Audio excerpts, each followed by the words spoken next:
And now we've reached the final chapter of the long day of Leopold Bloom's Odyssey. In Homer's Odyssey, Penelope, the wife of Odysseus, was subjected to the unremitting attentions of unwanted suitors during her husband's prolonged absence. She resorted to various devices to keep them at bay. One such strategy was to ask for time to complete a tapestry that she was weaving before she decided which suitor to accept. Each night, however, she secretly unwove the tapestry, thus ensuring that the work would never be completed. But Penelope gained 3 years' grace as a result of her stratagem. She is a byword for patience and endurance. In this final chapter of Ulysses, Molly Bloom lies awake in her bed, her thoughts ranging widely, unravelling the tapestry of her memories. Molly thinks about her married life and wonders about the literary young man, Stephen Dedalus, whom Bloom has brought home, fantasizing about a possible romantic future with him. Thoughts of Stephen also recall her long-dead son, Rudy, and finally, Molly recalls the day when Bloom proposed to her, and the episode and the book itself concludes with the answer she gave him. Yes. Possibly the most famous chapter of the book, it's written in 6 long sentences without any punctuation, question marks, capital letters, or any other guidance to the reader other than the imagery of the text itself. And reading Penelope for us, we have Lisa Ann Goldsmith.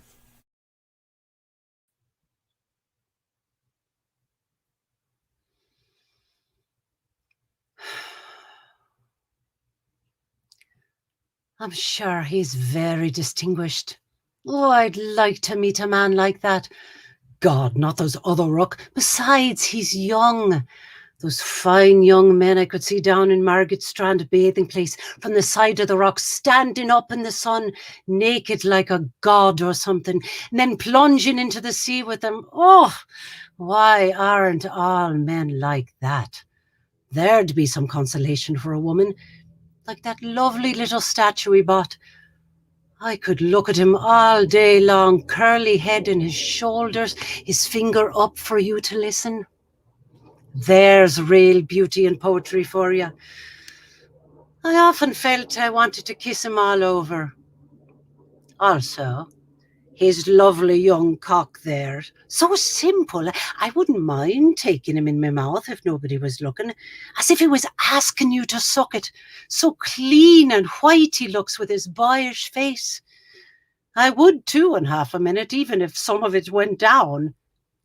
What, it's only like gruel or the dew, there's no danger. Besides, he'd be so clean compared with those pigs of men I suppose never dream of washing it from one year's end to the other, the most of them. Only that's what gives the women the moustaches. I'm sure it'll be grand if I can only get in with a handsome young poet. At my age, I'll throw them the first thing in the morning till I see if the wish card comes out, or I'll try pairing the lady herself and see if he comes out. I'll read and study all I can find or learn a bit off by heart. If I knew who he likes, so he won't think me stupid. If he thinks all women are the same, and I can teach him the other part, and make him feel all over him till he half faints under me, and then he'll write about me, lover and mistress, publicly too, with our 2 photographs in all the papers when he becomes famous. Oh, but then what am I going to do about him? Though, no, that's no way for him. Has he no manners, nor no refinement, nor no nothing in his nature? Slapping us behind like that to my bottom because I didn't call him Hugh. The ignoramus that doesn't know poetry from a cabbage. That's what you get for not keeping them in their proper place. Pulling off his shoes and trousers there on the chair before me, so barefaced, without even asking permission, and standing out in that vulgar way in the half of a shirt they wear to be admired, like a priest or a butcher or those old hypocrites in the time of Julius Caesar. Of course, he's right enough in his way to pass the time, as a joke. Sure, you might as well be in bed with, what, with a lion? God, I'm sure he'd have something better to say for himself. An old lion would. Ah, well. I suppose it's because they were so plump and tempting in my short petticoat that he couldn't resist. They excite myself sometimes. It's well for men, the amount of pleasure they get off a woman's body. We're so round and white for 'em. I always wished I was one myself for a change, just to try with that thing they have, swelling up on you so hard and at the same time so soft when you touch it. My Uncle John has a thing. Long, I heard those corner bars saying, passing the corner of Marrowbow Lane. My Aunt Mary has a thing, hairy, because it was dark and they knew a girl was passing. It didn't make me blush. Why should it either? It's only nature. And he puts his thing long into my Aunt Mary's hairy, etc., and turns out to be you put the handle into a sweeping brush. Men. Again, all over, they can pick and choose what they please. A married woman or a fast widow or a girl for their different tastes. Like those houses round behind Irish Street. No, but we're to be always chained up. They're not going to be chaining me, no. Damn fear once I start. I tell you, for their stupid husband jealousy, why can't we all remain friends over it instead of quarrelling? Her husband found it out what they did together? Well, naturally. And if he did, can he undo it? He's Coronado anyway, whatever he does. And then he go into the other mad extreme about the wife and fair tyrants. Of course, the man never even casts a second thought on the husband or wife either. It's the woman he wants and he gets her. What else were we given all those desires for, I'd like to know? Can't help it if I'm young. Still, can I? It's a wonder I'm not an old shriveled hag before my time living with him. So cold, never embracing me except sometimes when he's asleep. The wrong end of me, not knowing, I suppose, who he has. Any man that'd kiss a woman's bottom, I'd throw my hat at him. After that, he'd kiss anything unnatural. Where we haven't had one atom of any kind of expression in us, all of us the same, 2 lumps of lard. Before I'd ever do that to a man. Dirty brutes. The mere thought is enough. I kiss the feet of you, senorita. There's some sense in that. Didn't he kiss our hall door? Yes, he did. What a madman. Nobody understands his cracked ideas but me. Still, of course, a woman wants to be embraced 20 times a day almost to make her look young, no matter by who, so long as to be in love or loved by somebody. If the fella you want isn't there. Sometimes, by the Lord God, I was thinking, would I go around by the quays there some dark evening where nobody'd know me and pick up a sailor off the sea that'd be hot on for it and not care a pin who I was, only do it off up in a gate somewhere? Or one of those wild-looking gypsies in Rathfarnham. Had their camped pitch near the Bloomfield laundry to try and steal our things if they could. I only sent mine there a few times, for the name, Model Laundry. Sending me back over and over some old ones, odd stockings. That blackguard-looking fellow with the fine eyes peeling a switch. Attack me in the dark and ride me up against the wall without a word, or a murderer, anybody. What they do themselves, the fine gentlemen in their silk hats. That KC lives up somewhere this way, coming out of Hardwick Lane the night he gave us the fish supper on account of winning over the boxing match. Of course, it was for me he gave it. I knew him by his gaiters and the walk. And when I turned round a minute after just to see, there was a woman after coming out of it too. Some filthy prostitute. Then he goes home to his wife after that. Only, I suppose, the half of those sailors are rotten again with disease. Move your big carcass out of that for the love of Mike. Listen to him. The winds that waft my sighs to thee so well he may sleep and sigh. The great suggester, Don Poldo de la Flora. If he knew how he came out on the cards this morning, he'd have something to sigh for. A dark man in some perplexity, between 2 sevens too, in prison for Lord knows what he does, that I don't know. And I'm to be slouching around down in the kitchen to get his lordship his breakfast while he's rolled up like a mummy. Will I indeed? Do you ever see me running? I just like to see myself at it. Show them attention and they treat you like dirt. I don't care what anybody says. It'd be much better for the world to be governed by the women in it. You don't see women going and killing one another and slaughtering. When do you ever see women rolling around drunk like they do, or gambling every penny they have and losing it on horses? Yes, because a woman, whatever she does, she knows where to stop. Sure, they wouldn't be in the world at all only for us. They don't know what it is to be a woman and a mother. How could they?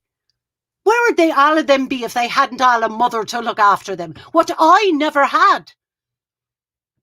That's why, I suppose, he's running wild now out at night away from his books and studies and not living at home.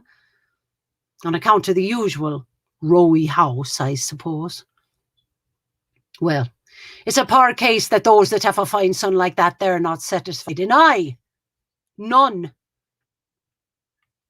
Was he not able to make one? It wasn't my fault we came together. When I was watching the two dogs open her behind in the middle of the naked street, that disheartened me altogether. I suppose I oughtn't to have buried him in that little woolly jacket I knitted crying as I was, but give it to some poor child, for I knew well I'd never have another. Our first death, too, it was. We were never the same since. Oh, I'm not going to think myself into the glooms about that anymore. I wonder why he wouldn't stay the night. I felt all the time it was somebody strange he brought in instead of roving around the city meeting God knows who, night walkers and pickpockets. His poor mother wouldn't like that if she was alive, ruining himself for life, perhaps. Still, it's a lovely hour. So silent. I used to love coming home after dances, the air of the night. They have friends they can talk to, we've none. Either he wants what he won't get, or it's some woman ready to stick her knife in you. I hate that in women. No wonder they treat us the way they do. We are a dreadful lot of bitches, I suppose. It's all the troubles we have makes us so snappy. I'm not like that. He could easily have slept in there on the sofa in the other room.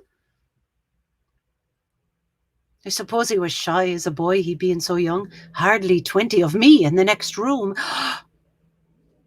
He'd have heard me on the chamber. Ara! What harm? Daedalus. I wonder. It's like those names in Gibraltar. De La Paz, De La Gracia. They had the devil's queer names there. Father Villaplana of Santa Maria that gave me the rosary. Rosales y O'Reilly and the Calle de Siete Revueltas, and Pasimbo and Miss Opiso in Governor Street. Oh, what a name! I'd go and drown myself in the first river if I had a name like her. Oh my. And all the bits of streets. Paradise Ramp and Bedlam Ramp and Rogers Ramp and Crotchet's Ramp. Oh, and the Devil's Gap Step. Well, small blame to me if I am a harum-scarum. They know I am a bit. I declare to God, I don't feel a day older than then. I wonder, could I get my tongue around any of the Spanish? ¿Cómo está usted? Muy bien, gracias a usted. See? I haven't forgotten it all. I thought I had. Only for the grammar, a noun is the name of any person, place, or thing. Pity I never tried to read that novel, Cantankerous Mrs. Rubio Led Me by Valera, with the questions in it all upside down the two ways. I always knew we'd go away in the end. Oh, I can tell him the Spanish and he tell me the Italian. Then he'll see I'm not so ignorant. What a pity he didn't stay. I'm sure the poor fellow was dead tired and wanted a good sleep badly. I could have brought him in his breakfast in bed with a bit of toast, so long as I didn't do it on the knife for bad luck. Or if the woman was going her rounds with the watercress and something nice and tasty. There were a few olives in the kitchen he might like. I could never bear the look of them in a brines. I could do the criada. The room looks all right since I changed it the other way. You see, something was telling me all the time I'd have to introduce myself, not knowing me from Adam. Very funny, wouldn't it, Tom, his wife? Or pretend we were in Spain with him half awake without a God's notion where he is. Dos huevos estrellados, señor. Lord, the cracked things come into my head sometimes. It'd be great fun. Supposing he stayed with us. Why not? There's the room upstairs empty and Millie's bed in the back room. He could do his writing and studies at the table in there for all the scribbling he does at it. And if he wants to read in bed in the morning like me, as he's making the breakfast for one, he can make it for two, I'm sure. I'm not going to take in lodgers off the street for him if he takes a gazebo of a house like this. Oh, I'd love to have a long talk with an intelligent, well-educated person. I'd have to get a nice pair of red slippers, like those Turks with the fez used to sell, or yellow, and a nice semi-transparent morning gown that I badly want, or a peach blossom dressing gown, like the one long ago in Walpole's, only 8 and 6. Or 18 and 6. I'll just give him one more chance. I'll get up early in the morning. Ugh, I'm sick of Cohen's old bed. In any case, I might go over to the markets to see all the vegetables and cabbages and tomatoes and carrots and all kinds of splendid fruits all coming in lovely and fresh. Who knows who'd be the first man I'd meet? They're out looking for it in the morning. Mamie Dillon used to say they are, and the night too. That was her mass going. I'd love a big juicy pear now to melt in your mouth, like when I used to be in the longing way. And that I'd throw him up his eggs and tea in the moustache cup she gave him to make his mouth bigger. I suppose he'd like my nice cream too. I know what I'll do. I'll go about rather gay, not too much singing, a bit now and then. Mi fa pietto masetto. Then I'll start dressing myself to go out. Presto, non so pui forte. I'll put on my best chiffon drawers, let him have a good eyeful out of that to make his Mickey stand for him. I'll let him know if that's what he wanted, that his wife is fucked. Yes, and damn well fucked too. Up to my neck nearly, not by him 5 or 6 times hand running. Look, there's the mark of his spunk on the clean sheet. I wouldn't even bother to even iron it out. That ought to satisfy him. If you don't believe me, feel my belly. Unless I made him stand there and put him into me. I've a mind to tell him every scrap and make him do it out right in front of me. Serve him right, it's all its own fault. If I am an adulteress, as the thing in the gallery said, oh, so much about it. If that's all the harm ever we did in this vale of tears, God knows it's not much. Doesn't everybody? Only they hide it. I suppose that's what a woman is supposed to be there for, or he wouldn't have made us the way he did, so attractive to men. Then, if he wants to kiss my bottom, I'll drag open my drawers and bulge it out right in his face, as large as life. He can stick his tongue 7 miles up my hole. as he's there, my brown part, then I'll tell him I want £1 or perhaps 30 shillings. I'll tell him I want to buy underclothes.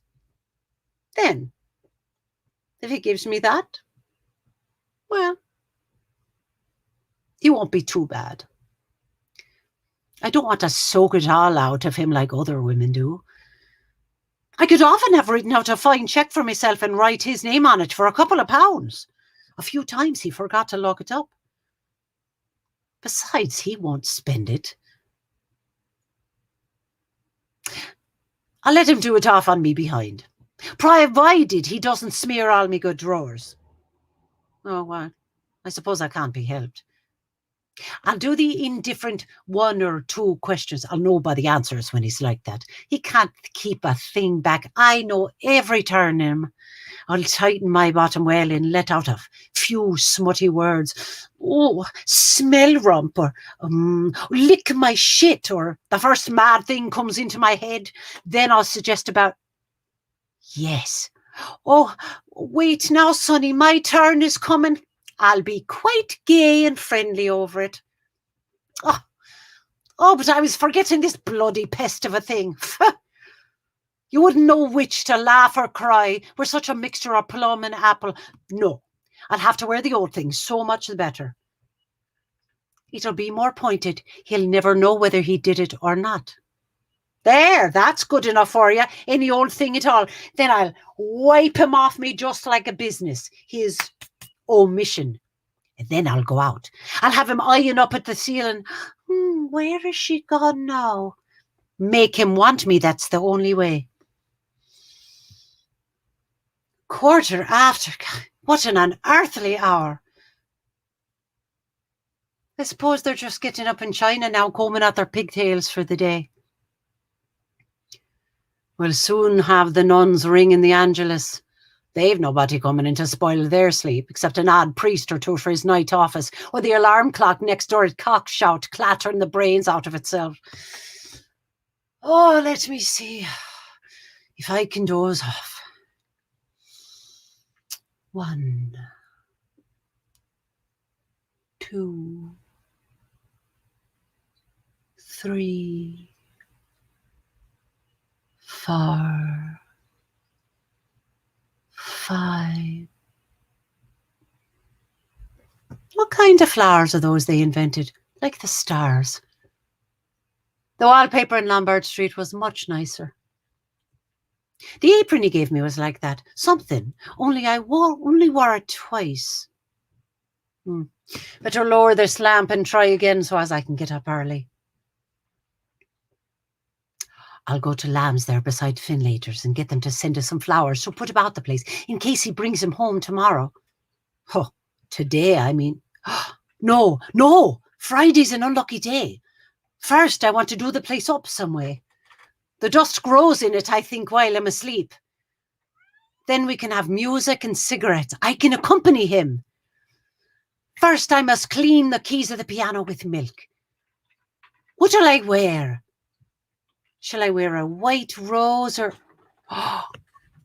those fairy cakes in Lipton's. I love the smell of a rich shop at 7 pence 8 halfpenny a pound.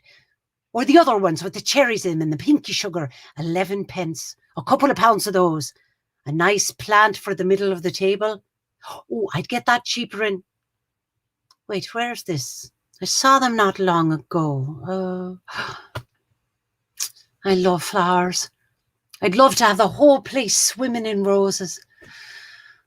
Oh, God of heaven, there's nothing like nature. The wild mountains, then the sea and the waves rushing, then the beautiful country with the fields of oats and wheat and all kinds of things, and all the fine cattle going about. That would do your heart good to see. Rivers and lakes and flowers, all sorts of shapes and smells and colours springing up, even out to the dishes, primroses and violets. Nature it is. As for them saying there's no God, I wouldn't give a snap of my 2 fingers for all their learning.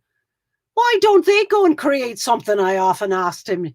Atheists or whatever they call themselves go and wash the cobbles off themselves first, then they go howling for the priest and they're dying. And why?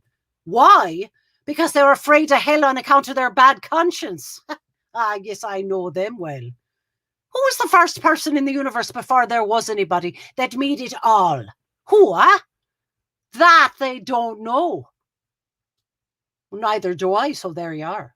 They might as well try to stop the sun from rising tomorrow. The sun shines for you, he said. The day we were lying among the rhododendrons on Hothead, in the grey tweed suit and its straw hat, the day I got him to propose to me. Oh, yes. First I gave him the bit of seed cake out of my mouth, and it was leap year like now. Yes, 16 years ago. My God. After that long kiss, I near lost my breath. Yes. He said I was a flower of the mountain. Yes. So we are flowers, all a woman's body. Yes. That was the one true thing he said in his life, and the sun shines for you today. Yes. That was why I liked him, because I saw he understood or felt what a woman is, and I knew I could always get round him. And I gave him all the pleasure I could, leading him on till he asked me to say yes. And I wouldn't answer first, only looked out over the sea and the sky. I was thinking of so many things he didn't know of. Mulvey and Mr. Stanhope and Hester and father and old Captain Groves and the sailors' plane. All birds fly. And I say stoop. And washing up dishes, they called it, on the pier in the sentry in front of the governor's house with the thing round his white helmet. Poor devil, half roasted. And the Spanish girls laughing in their shawls and their tall combs. And the auctions in the morning. The Greeks and the Jews and the Arabs and the devil knows who else from all the ends of Europe. And Duke Street and the foul market all clucking outside Larby Sharon's. And the poor donkeys slipping half asleep, and the vague fellows in the cloaks sleep in the shade on the steps, and the big wheels of the carts of the bulls, and the old castle thousands of years old, yes. And those handsome Moors all in white and turbans like kings sitting, asking you to sit down in their little bit of a shop. And Rhonda with the old windows of the posados, two glancing eyes, a lattice hid for her lover to kiss the iron.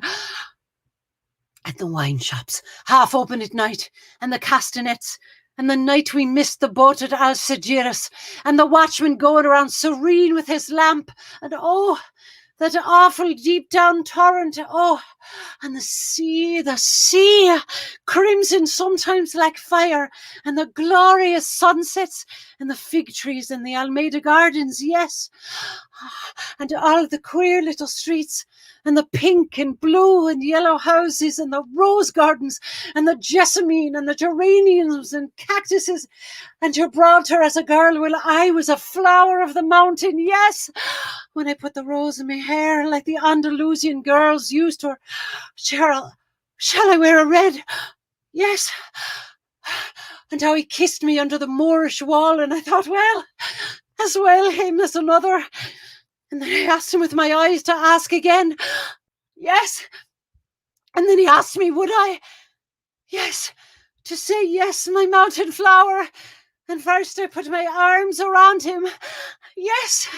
And drew him down to me so he could feel my breast all perfume. Yes.